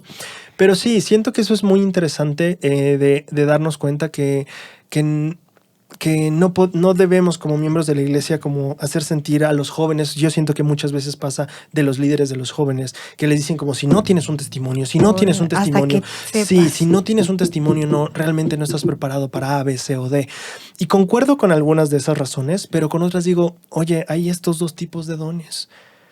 Y no te toca a ti decir, claro que debería esforzarse por tenerlo plenamente. No estoy diciendo aquí que no debería buscarlo. Lo que estoy diciendo es que quien decide quién lo recibe y quien decide a quién se le da es el de allá arriba. Y yo no puedo, o sea, ¿tú no tienes el don de lenguas? ¿Por qué no tienes el don de lenguas? Te falta fe. ¡Qué débil eres! Busca hasta que... Y digo, debes buscar los mejores dones, como dice Pablo, 100%. Pero tú no puedes juzgar a una persona en base a los dones que Dios ha decidido darle o no. Entonces siento que eso es muy importante. El elder Rendon aquí es un súper punto y tenemos que tener cuidado con juzgar demasiado a las personas que no reciben un don de testimonio, sino un don de creer en los que tienen un testimonio. A mí también me llamó la atención esa diferencia y también estoy muy, muy de acuerdo con esto. Dice en el párrafo 14 que el lema de Mujeres Jóvenes continúa: seré testigo de Dios en todo tiempo, en todas las cosas, en todo lugar. Creo que fue de las pocas cosas que se quedaron como estaban. Sí. Que así debe ser, ¿eh? No debería cambiarse nunca. Y también creo que hace mención a que todos bueno, hace un pequeño ejemplo acerca de cómo, en el fútbol, de cómo sería si un juego, de un partido se desarrollara como con un equipo completo y que en la portería solamente hubiera el portero y tratando de parar todas las pelotas que le vinieran, y que precisamente por algo se requiera todo el, pues sí, a todo el personal, ¿no? Sí. Entonces, dice que de la misma forma, aunque haya personas que están comisionadas especialmente como testigos de Dios para, como el profeta, los apóstoles y todas esas personas que están consagrados para hacer esa función en particular en su vida, que independientemente de eso, desde que nosotros pues tomamos la decisión de pertenecer al pueblo del Señor por medio de los convenios del bautismo y de la confirmación, pues nosotros somos testigos o deberíamos de esforzarnos por ser testigos de Dios en todo tiempo, en todas las cosas y en todo lugar. Sí, plenamente. Y a mí me gusta el ejemplo del fútbol que da porque justamente es como de todos tienen su propio rol en el equipo, ¿no? Tú eres delantero, tú... A los que no sepan fútbol, ¿qué hago con esto? Unos están enfocados en meter goles, otros están enfocados a la mitad de la cancha para poder avanzar hacia adelante, para atacar o ir hacia atrás para defender. Y están los defensas cuyo papel es más centralmente defender. Entonces lo que el Elder Renlund dice es, si bien es cierto que cada jugador tiene su papel, todos tenemos este mismo objetivo en la mente, que no nos metan gol. Entonces dice, por favor. Ajá, o sea, dice, todos debemos ser testigos de Cristo. Es cierto que yo como apóstol, dice él, somos testigos especiales de Cristo, pero hey, tú también debes ser un testigo de Cristo, todo lugar, todo momento, todas las cosas. Porque si bien no eres el portero, cuyo papel principal es ese, también tu propósito es que no nos metan gol. También tu propósito es etcétera, etcétera, ¿no? Entonces creo que me gusta mucho el ejemplo, porque lo entendí. Lo entendí muy porque bien. sé fútbol. Yo jugué fútbol. Pero sí, y dice que el último párrafo del lema de las mujeres jóvenes tiene creo que mucho que ver con lo que hablábamos al principio, porque habla acerca del esfuerzo, ¿no? Dice, a medida que me esfuerzo por ser merecedora de la exaltación, valoro el don del arrepentimiento y procuro mejorar cada día. Sí. Entonces, hablando de ese párrafo, dice que sí, bueno, básicamente da importancia justamente al don del arrepentimiento que acaba de decir. Y dice que citando al presidente Nelson, muchas personas consideran el arrepentimiento como un castigo, pero que Satanás es el que genera ese sentimiento, porque él desea que nosotros cuando cometamos esos errores pues tengamos esa visión de chin, otra vez la regué, no lo merezco, no soy capaz de cambiar o de poder ser mejor hija de Dios o hijo de Dios. Entonces, sí, yo creo que va muy de la mano con eso de entender un poquito mejor el esfuerzo. Creo que antes lo que podría ser el equivalente a la frase que estaba en el lema de Mujeres Jóvenes era procurar en lugar de esforzarse. Antes estaba procuro hacer convenios. Sí, creo que sí. Ajá, decía, a medida que procuro hacer convenios sagrados y cumplirlos. Pero ahora habla acerca de un esfuerzo. Sí. Digo, van de la mano, pero sí siento que el esfuerzo es todavía un poquito más como consciente, ¿no? Sí, no solo está... Sí. Como que connota mejor lo que debemos hacer. Sí. Yo siento que en ese párrafo del arrepentimiento me gusta mucho que él aclara, y que es algo que creo que nunca hemos tocado este tema en este enfoque, hablar del arrepentimiento en todas las veces que sea necesario. Creo que nunca lo hemos abordado así, que lo dice en el párrafo 16. Sí. Cuando nos arrepentimos con sinceridad, no quedan cicatrices espirituales, independientemente de lo que hayamos hecho, cuán serio haya sido o cuántas veces lo hayamos repetido. Entonces me gusta mucho, el presidente Packer tiene este discurso que se llama La luminosa mañana del perdón, y él justamente él habla de eso, o sea, no importa la cantidad de veces que se haya cometido, no hay repetición tan fuerte de tu pecado que pueda anular el poder tan amplio de la expiación. Es como, no, o sea, si es eso, no estás dimensionando el poder de la expiación, no lo estás aceptando y no estás teniendo fe en ese poder inmenso. Y a mí me gusta que eso, pues a mí me da como esa esperanza, porque muchas veces volvemos a caer en algo que ya habíamos dejado, que ya habíamos superado, que ya nos habíamos arrepentido, y es como el arrepentimiento justamente tiene es un plan con renovaciones, por así decirlo. Sí. Y eso es la Santa Cena, entonces sí. Sí, dice también al final de ese párrafo, a medida que sentimos gozo y paz, la culpa es expurgada y dejamos de ser atormentados por nuestros pecados.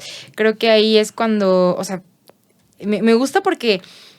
O sea, hablan de dos cosas diferentes. O sea, aunque yo siento que el arrepentimiento, claro que tiene que ver con progresar y mejorar, también cuando habla acerca de valor o el don del arrepentimiento, creo que tiene que ver primero como con quitarnos esa culpa, esa carga, esa sensación de no sentirnos merecedores de ese perdón. Y después habla acerca de, uno de los últimos pasos del arrepentimiento, pues ya es perseverar en eso, ¿no? En eso que fallamos o en eso que nos equivocamos. Y es cuestión de sustituir lo malo por lo bueno, ¿no? Pero primero es entender de que somos merecedores de ese perdón. Sí. Y ya en segundo paso, seguir adelante con eso que nos equivocamos. A mí me gusta que en este párrafo que retoma la idea del inicio, justo antes de la idea que acabas de leer, dice: el Espíritu Santo puede asegurarnos que hemos sido perdonados. Sí. Y de nuevo, al principio estábamos hablando de que nuestros propios sentimientos y percepciones podrían impedir ese testimonio espiritual de Dios está bien con esto, Dios ya lo perdonó, te sigue amando. Ya está, sí. Entonces me gusta que retome esa idea, o sea, el Espíritu puede asegurarnos que ya estamos perdonados. Hay veces que siento que a muchos les pasa el rollo de no sé si ya estoy perdonado, no sé si esto, y es como muchas veces tal vez eres tú mismo dudando de que puedes ser perdonado, lo que impide que el Espíritu te testifique eso, porque nuestra propia percepción de nosotros mismos, nuestros propios sentimientos de culpabilidad, nuestros propios sentimientos de sentirnos insuficientes, de sentirnos indignos, probablemente esos sentimientos que son tan fuertes en una persona que busca ser digna y ser suficiente, justamente puede ser lo que te esté bloqueando. Y me parece brillante que aquí lo vuelva a meter como diciendo, hey, acuérdate, es el Espíritu el que te va a decir, pero si tienes estos sentimientos también en contra tuyos, es probable que lo impidas. Y también en el párrafo 17 como que retoma el discurso del elder. Wilcox, sí. Wilcox. Sí, hay como... A mí, la verdad, ha sido como de uno de los discursos que me ha gustado mucho porque siento que como que lo apliqué muy rápidamente a mi vida cuando me he arrepentido. Es como de, sí se puede, Diana, ¿no? Como estás en proceso de arrepentirte. No es que te arrepientas o no, sino que estás en el trayecto, ¿no? Sí. Entonces dice, incluso después del arrepentimiento sincero podríamos tropezar. Un tropiezo no significa que el arrepentimiento fue inadecuado, simplemente podría reflejar debilidades humanas. Y siento, no sé, cuando lo leí esta parte, siento que es como cuando deseas un estilo de vida saludable y dices, voy a hacer ejercicio y voy a dormir mis horas y voy a comer bien, y de repente un día se te antojan unos tacos y dices, porque cuando leí debilidades humanas, como que eso se me vino a la mente. Sí. Fue como de, o sea, tú estás consciente de que tú deseas los beneficios de tener un estilo de vida saludable, pero estás consciente de que pues no siempre se te antoja la lechuga, ¿no? Entonces es como de, pero en cuanto tú vuelves a retomar como lo que tú ya habías decidido, es muy diferente a decir, no me importa como las consecuencias de esto, sino que yo me voy a seguir por aquí y a quien le vaya bien, o sea, quien quiera, qué padre, y quien no, ni modo. O sea, son dos actitudes completamente diferentes. Creo que a mí lo que me gusta de justamente esa misma idea es que cuando nosotros nos arrepentimos y avanzamos a nuestra vida y volvemos a caer, él dice, no significa que el arrepentimiento anterior no fue adecuado o que te arrepentiste mal, que muchas veces de nuevo veníamos de esa cultura a decir, es que si volví a caer significa que no te habías arrepentido, y que muchas veces hasta incluso podíamos escuchar a líderes enseñando en el púlpito. Y es nuevamente esta parte de, sí, pero no. Entonces, porque uno de los pasos dice no volverlo a hacer. Sí, exacto. Entonces no acabé. Y podemos decirlo así, realmente sí. Pero de nuevo, eso quiere decir que no has acabado, que estás en el proceso todavía, no que lo hiciste mal.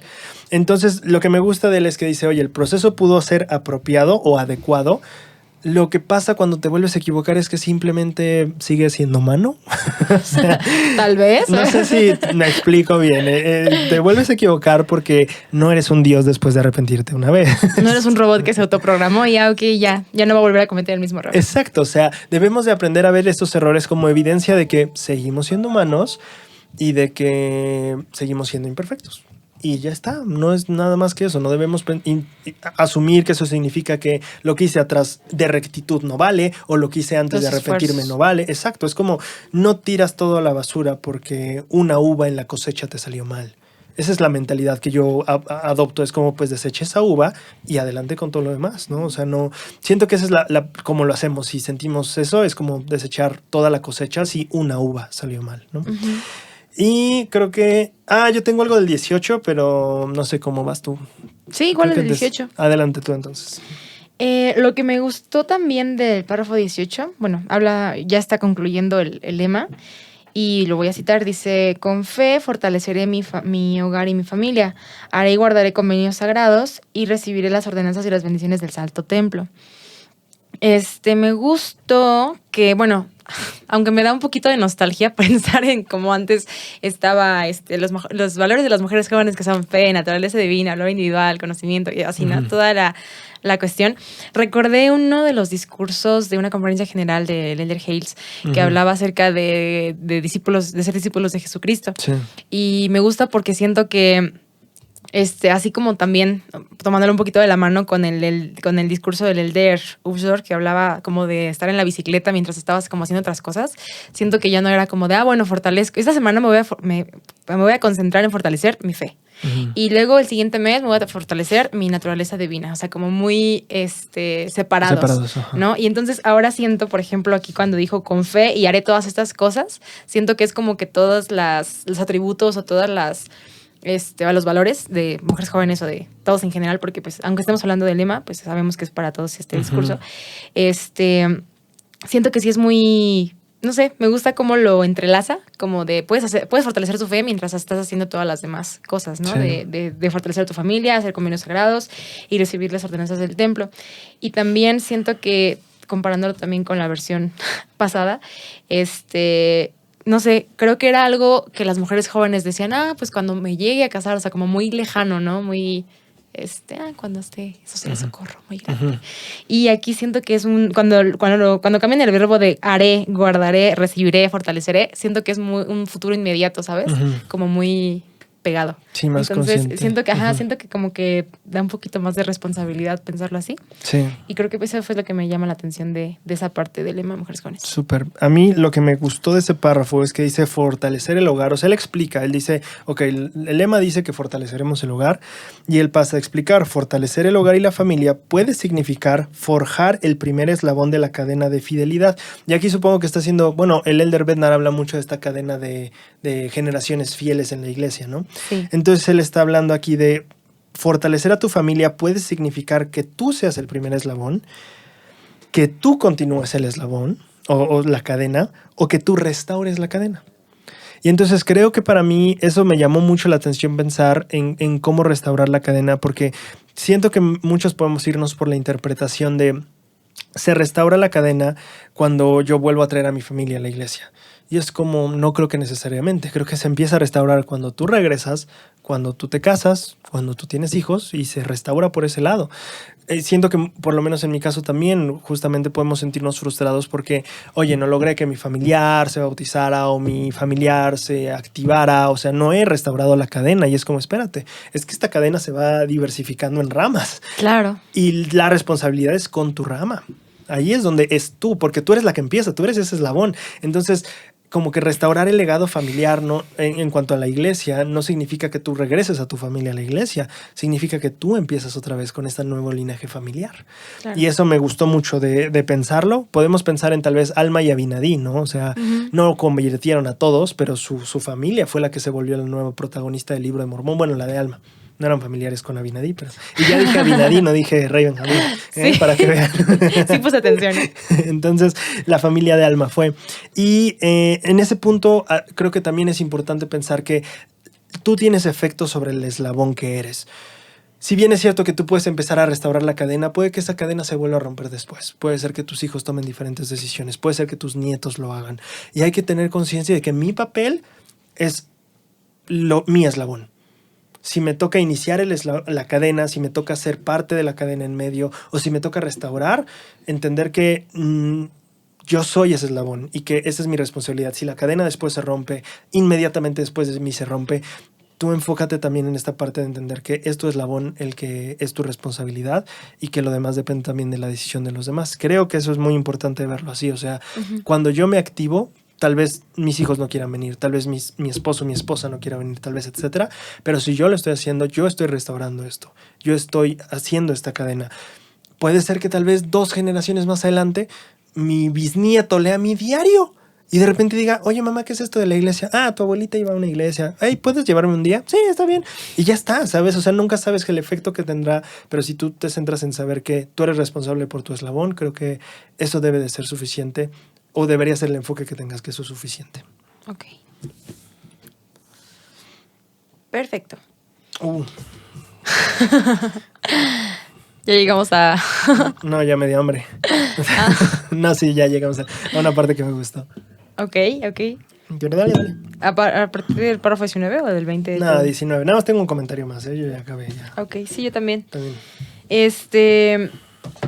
Bueno, en el penúltimo párrafo del discurso, dice que en el templo, bueno, creo que haciendo énfasis en que en las mujeres jóvenes, pues apenas, bueno, a lo mejor no apenas, pero es en el momento en tu vida en el que ya tiene tiempo, que si es que llevas toda tu vida en la iglesia, pues a los 8 años normalmente se bautizan, se confirman, y entonces llevas pues por un periodo considerable de años siendo consciente de ese convenio, pero todavía te preparas para el próximo convenio que podría ser pues sellarte y tus investiduras, ¿no? Sí. Entonces, todavía no, pero de alguna forma ya cuando entras a mujeres jóvenes ya tienes acceso a ciertas partes del templo, ¿no? Sí. Entonces aquí dice acerca de la importancia precisamente de este lugar y dice que aquí aprendemos acerca de quiénes somos y dónde hemos estado. Y habla acerca de un filósofo que dice: ignorar lo que ocurrió antes de que naciéramos es estar condenados a permanecer para siempre en la niñez. Sí. No sé, creí que estaba relacionado con, igual cuando hablamos acerca de la historia de, pues los que no entienden la historia están condenados a repetirla, sí, ¿no? O a este tipo de situaciones. Entonces, sí tiene que, bueno, creo que es la conclusión en general de todo el discurso, porque habla acerca tanto del entender nuestra naturaleza divina para también estar conscientes de lo que tenemos que hacer para ser merecedores de nuestro destino eterno. Creo que se llama. Celestial. Sí. Celeste. Celestial. Entonces, sí, básicamente creo que eso me gusta, me llama la atención. Ok. A mí me llamó la atención la parte que dice: en el templo crecemos en el Señor, recibimos la plenitud de su Espíritu Santo y llegamos a comprometernos más plenamente en discípulos del Salvador.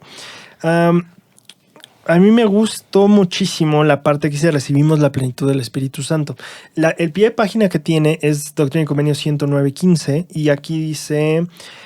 Es la oración dedicatoria al templo de Kirtland, el primer templo de esta dispensación, donde José Smith está orando y dice: por favor, Padre Celestial, que crezcan en ti y reciban la plenitud de tu Espíritu Santo y se organicen de acuerdo a tus leyes y se preparen para recibir cuanto fuere necesario. Entonces, es interesante que el Elder Christofferson dice que en el templo recibimos la plenitud del Espíritu Santo. Ahora, si nosotros pensamos en la ordenanza y literalmente lo que dicen las cosas para ver lo que realmente decían y no solo lo que tal vez nos quedó en la mente, cuando a alguien le imponen las manos, le dicen: recibe el don del Espíritu Santo. Pero podemos hacer una distinción entre recibir impresiones del Espíritu Santo, que cualquier persona, lo dice inclusivo, recibir impresiones del Espíritu Santo, cuando uno no es miembro y no está apartado, puede recibir impresiones así. Cuando uno es miembro, no es apartado, ¿cómo se dice? Confirmado. Gracias. Tiene la compañía constante del Espíritu Santo. Pero aquí dice que en el templo se recibe la plenitud del Espíritu Santo. Y eso está súper interesante. El Elder Bednar tiene un discurso en el que no me acuerdo cómo se llama, lo siento, pero él aclara que cuando nosotros nos bautizamos, no necesariamente es el momento donde tomamos el nombre de Cristo sobre nosotros. Y es bien interesante porque si nos espérate, no, el convenio era tomar sobre... Y él dice, bueno, las palabras, si tú te das cuenta en la reunión sacramental, dicen: para que testifiquen ante ti, oh Dios Padre Eterno, que están dispuestos a tomar. ¿Cuál es el convenio que se renueva? Que estoy dispuesto a tomarlo. El bautismo, dice el Elder Bednar en este aspecto, el bautismo es cuando muestras que estás dispuesto a tomarlo. En el templo es cuando tomas el nombre de Cristo sobre ti. Es lo que dice el Elder Bednar, que me parece interesante pensando en esto mismo de la oración dedicatoria. Una cosa es impresiones del Espíritu, otra cosa es la compañía del Espíritu y otra cosa es la plenitud del Espíritu Santo. Y me encanta que el Elder Rendon hace como estas divisiones y es como, wow, qué interesante. O sea, en el templo se recibe la plenitud del Espíritu Santo. Y es un poquito paralelo a esto que yo decía del Elder Bednar. Él dice, una cosa es decir que estás dispuesto y hacer un convenio de que estás dispuesto, y otra cosa es hacer un convenio de que ya lo tomas. ¿no? Ujú. Entonces me encanta que ponen al templo en esta parte donde se hacen convenios muy importantes sobre tomar el nombre de Cristo, sobre nosotros, perdón, y también sobre recibir la plenitud del Espíritu Santo. Entonces ponen al templo en un nivel que dices, órale, qué interesante, ya hasta me dieron ganas de ir, ¿sabes? así ponen al templo. Entonces me gustó muchísimo que ellos dijeran, hey, o que el Elder Renlund dijera, ahí es donde se recibe la plenitud. No una impresión, no la compañía constante, la plenitud. Está padrísimo. Ay, nada más para que la pienses. Para ver cuándo vas al templo. No. No, está muy bien. Sí me gustó también esa parte de entender un poquito mejor. Es que sí, normalmente como que decimos, sí, vamos al templo y lo entendemos. Sí. Pero no, yo creo que sí, es mejor verlo también con esa perspectiva. Sí.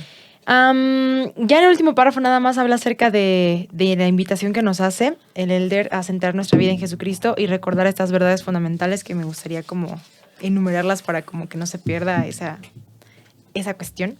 La primera es que seamos conscientes de que somos hijas amadas, que ese amor nada ni nadie nos lo va a quitar. La segunda es que tenemos padres celestiales. La tercera es que... naturaleza divina. Tenemos naturaleza divina, sí. El cuarto es que tenemos un destino eterno. Destino eterno. Sí, esas son las 4 verdades. Y ya lo demás es el resto del lema de las mujeres jóvenes. Y que dice que nuestro Padre Celestial desea que nosotros nos convirtamos en sus herederas, porque lo estaba diciendo en la conferencia, en la sesión de mujeres, pero pues también herederos, y recibamos todo lo que Él tiene. Él no puede ofrecernos más y no puede prometernos más. Amén. Sí, me encanta ese cierre, ¿no? Como no puede darte más, es todo lo que tiene. Es todo lo que tiene y Él tiene todo. ¿Qué más quieres? No puedes pedir... Sí, no puedes pedir más allá de lo que existe. Exactamente. Sí, pero bueno. No sé si quieras concluir con tu semilla. Sí, claro que sí. Muy buena pregunta. Es muy buena pregunta. No había pensado yo antes en cuál era como la cosa que más me llevaba. Sí. Pero... estoy pensando. Dame un segundito, ¿eh? Creo que la idea que más es que hay dos. O sea, lo del templo ahorita al final me encantó, pero creo que me voy a ir con la primera, con lo que empezamos el discurso, que a mí me encantó. Es como, oye, el hecho de que no sientas que Dios te ama, el hecho de que tú piensas que Dios no debería amarte, el hecho de que pienses que no eres digno de otra oportunidad, el hecho de que pienses que no eres suficiente, no necesariamente eso refleja lo que Dios piensa de ti. Y de hecho, justo que pienses eso, probablemente está evitando que sientas lo que realmente Dios piensa sobre ti. Entonces, para mí esa fue una idea súper importante. Creo que justamente nos ayuda mucho a conflictos o desafíos que enfrentamos en la iglesia, porque muchas veces nuestra autopercepción merma nuestra capacidad de recibir esa revelación o esa confirmación de te amo, eres digno, eres suficiente, estás haciéndolo bien y no necesitamos cambiarte en este punto. Claro, aquí hay cosas a cambiar, pero no te desechamos. Estamos totalmente felices con los esfuerzos y hasta dónde has llegado en este punto. Así que estamos súper contentos. Y entonces siento que a veces nos privamos esa revelación justamente porque nosotros nos estamos autocastigando y siento que eso fue lo que más me gustó, que lo dejó bien, bien claro. Si tú estás teniendo sentimientos fuertes y no dijo hacia quién, o sea, tú también te incluyes, tú probablemente estás justamente bloqueando lo que Dios está tratando de decirte. Muchas gracias.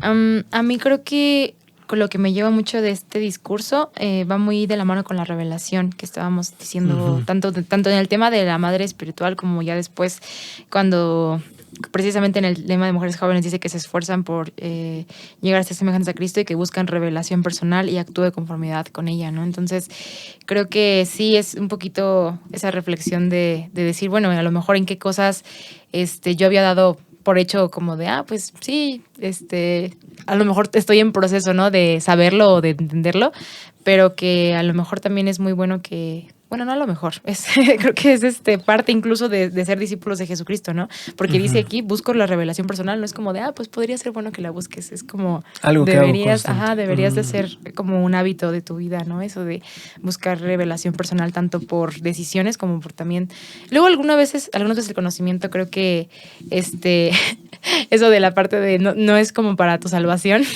No precisamente, a lo mejor en ese momento no lo estaba buscando por esa razón, pero en algún punto de tu vida puede que te sirva para tu salvación, ¿sabes? Entonces yo creo que sí es importante entenderlo y creo que tiene que ver con esa, pues sí, de no exigirlo, pero que Dios sabe que lo vas a necesitar en algún punto de tu vida y por eso te lo da, ¿no? Entonces yo creo que es importante eso de buscar la revelación y entender también cuando se te da, pues de ser humilde y agradecido con eso y actuar de conformidad. Súper. Pues muchas gracias, gente, por acompañarnos. Espero hayan disfrutado muchísimo de este capítulo. Yo personalmente he aprendido muchas cosas muy interesantes y muy también cosas que quiero llevarme para aplicar y también para compartir con otras personas. Muchísimas gracias por estar y no olviden que esperamos su semilla, que les gustó de este discurso, que aprendieron de este discurso, qué fue lo que más se le quedó de este discurso y qué es qué es lo que quieren aplicar de este discurso. Así que muchísimas gracias y nos vemos la siguiente semana.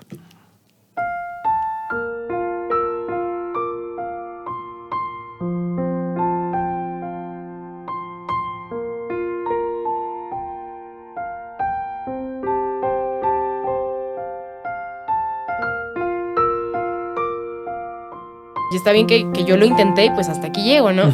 Pero él siempre pues se da esta idea, ¿no? De que es de las personas como el presidente Brigham Young, que habla acerca de que definitivamente su fe o su testimonio no estaban basados en las circunstancias o en las experiencias que estaba viviendo, sino en la decisión que él ya había tomado firmemente de seguir a Jesucristo, ¿no?